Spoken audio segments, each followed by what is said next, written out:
नमस्कार, मी मोनिकाज किचनमध्ये आपलं स्वागत करते। आज मी तुमच्यासोबत गाजरच्या हलव्याची रेसिपी शेअर केली आहे। रेसिपी पूर्ण पहा, व्हिडिओला लाईक आणि मोनिकाज किचन चॅनलला सबस्क्राइब करायला विसरू नका। गाजरचा हलवा थंडीमध्ये प्रत्येकाच्या घरी एकदा तरी केला जातो। रेसिपीला सुरुवात करण्याआधी तुम्ही जर मोनिकाज किचन चॅनलला सबस्क्राइब केलं नसेल तर प्लीज सबस्क्राइब करा आणि सोबतच बेल आयकॉन देखील प्रेस करा, जेणेकरून नवनवीन व्हिडिओंचे तुम्हाला नोटिफिकेशन येत राहतील। आणि इंस्टाग्रामवर मोनिकाज किचन वायटी अकाउंटला फॉलो करायला विसरू नका। इथे मी अर्धा किलो गाजर अशा प्रकारे बारीक खिसणीच्या सहाय्याने खिसून घेतलेले आहेत। यामधली आतली बाजू काढून टाकलेली आहे। आता पॅन मध्ये 1 चमचा साजूक तूप ऍड करून गाजर हलकेसे फ्राय करून घेऊया, जेणेकरून आपण गाजर खिसताना जे पाणी सुटलेलं होतं ते फ्राय केल्यानंतर निघून जाईल।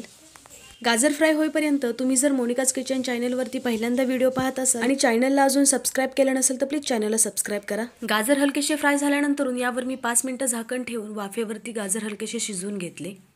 पॅनवर 5 मिनिट झाकण ठेवून झाल्यानंतर अशा प्रकारे त्यातलं पाणी सर्व निघून गेलेलं आहे। आता यामध्ये मी 1 वाटी दूध ऍड करून हे गाजर पुन्हा 5 मिनिटं शिजवून घेणार आहे। अशा प्रकारे गाजर आणि दूध एकत्र मिक्स करून घेऊन यावर झाकण ठेवून 5 मिनिटं शिजवून घेऊया। तुम्ही पाहू शकता 5 मिनिटांनंतर गाजर छान शिजलेले आहेत। आता यामध्ये मी 1.5 वाटी साखर ऍड करणार आहे। तुम्हाला हवं असेल तर तुम्ही साखरेचं प्रमाण कमी जास्त करू शकता। आता ही 1.5 वाटी साखर यामध्ये चांगली मिक्स करून यामध्ये मी थोडासा फूड कलर ऍड करणार आहे। गाजरचा हलवा करताना घेतलेले गाजर जास्त लाल नसल्या कारणाने यामध्ये मी फूड कलर ऍड केलेला आहे। यामध्ये फूड कलर मिक्स करून झाल्यानंतर आता यामध्ये थोडेसे ड्रायफ्रुट्स ऍड करून घेऊया। इथे मी थोडेसे बारीक केलेले काजू ऍड केलेले आहेत। तुम्हाला हवं असेल तर तुम्ही बदाम देखील टाकू शकता।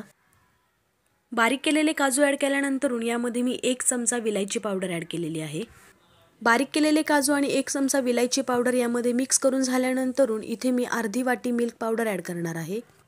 तुमच्याकडे जर खवा अवेलेबल असेल तर तुम्ही मिल्क पावडरच्या जागी खवा देखील टाकू शकता।